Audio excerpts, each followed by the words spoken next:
Hey guys, Cameron with CBM Reviews here, and it's time for another Doom Patrol video.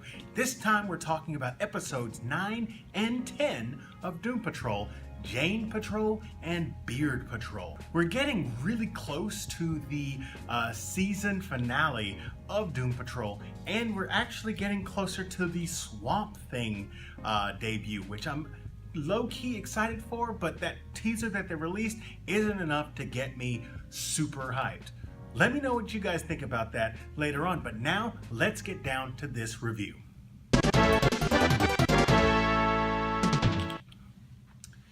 First of all, thank you for clicking on this video. I really appreciate the support. If you haven't subscribed to this channel and you're into comic book movie reviews, television shows, or even con footage, trailer reactions, click that subscribe button. And if you want to know as soon as I upload, click that notification bell. You'll know as soon as a video goes up.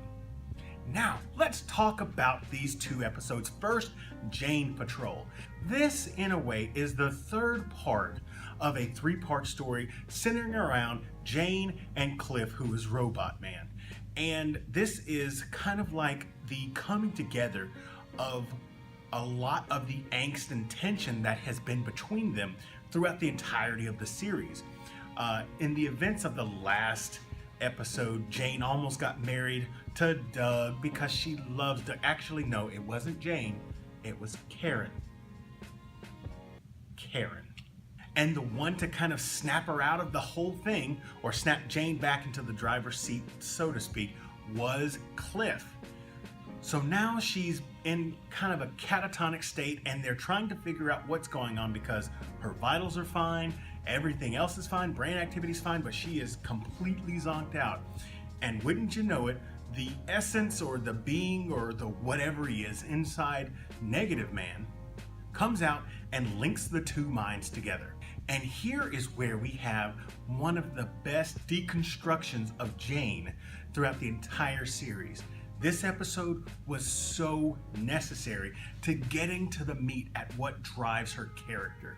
The fact that it's Cliff that is chosen to go back makes it even more meaningful, because this whole time throughout the series he's been trying to act kind of like a father figure, and as you're watching this episode you realize how she feels about father figures. Without going into too much detail or talking about things, I really loved how this episode was, and I loved how it tied to the previous two episodes, which were Therapy Control and Danny Patrol. The story arc between those three episodes was fantastic, and I loved the growth that the two characters had. Even if it wasn't really parallel, it was something that I think that the series needed, and it makes Jane such a more empathetic character than she has first been in the first 5 episodes or so. One other thing that I kind of enjoyed about this, and this isn't really a spoiler or anything, but when we are in Jane's head, we get to see a lot of the personalities, the 64 different personalities, and some look like Jane and then some don't. And I feel like that was such a nice touch just to kind of show the differences between some of the characters. Just a little thing that I liked, that's all. And this leads us to Beard Control. And this episode takes place pretty much within the entirety of Jane Control, except instead of it being in Jane's head, this is what's going on in Doom Manor. This is mainly taking place with Rita and Victor. So this has nothing to do pretty much with Jane or Cliff or Larry or anybody like that. They do, however, come up against a character called the Beard Hunter. This guy has kind of a creepy power. It's unique. I gotta be honest, I do like it. Yet it is unsettling. Essentially, he inhales or imbibes or straight up eats beards or hair from beards, and then he gets into the head of whoever beard it was he consumed. He can see their memories, he can track them, he can control them. It is kind of gross to watch the actual consumption, but it's intriguing to watch how he utilizes the power.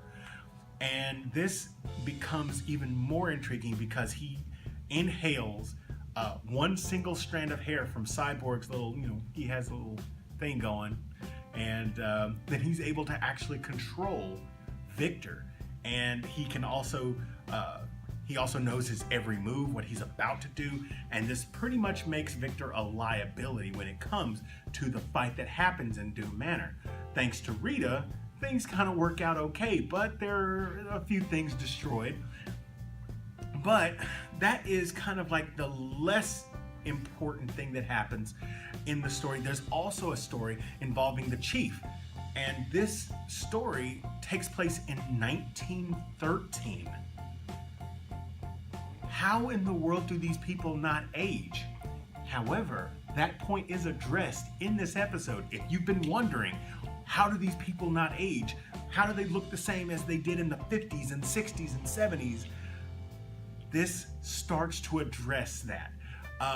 It's a little bit of a strange backstory, but I did like it. Overall, these episodes for Doom Control are getting better and better with every passing week.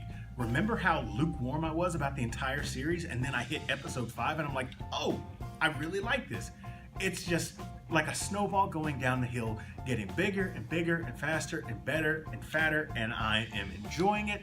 I am looking forward to seeing what is happening in the next episode and the next 2 episodes so that I tell you all about it. So if you haven't got on the Doom Patrol train yet, I highly suggest you do so. You can find it on the DC Universe app if you didn't know where to find these episodes. And then I'm pretty sure they're going to do like what Titans did and release them on Netflix a little bit later. So that's my opinion on Doom Patrol episodes 9 and 10, Jane Patrol and Beard Patrol. Let me know what you guys think about it in the comment section down below. If you enjoyed this video, hit that like button, and if you're new here, subscribe to the channel. Share this with your friends, and as always, this is Cameron with CBM Reviews. We'll see you next time.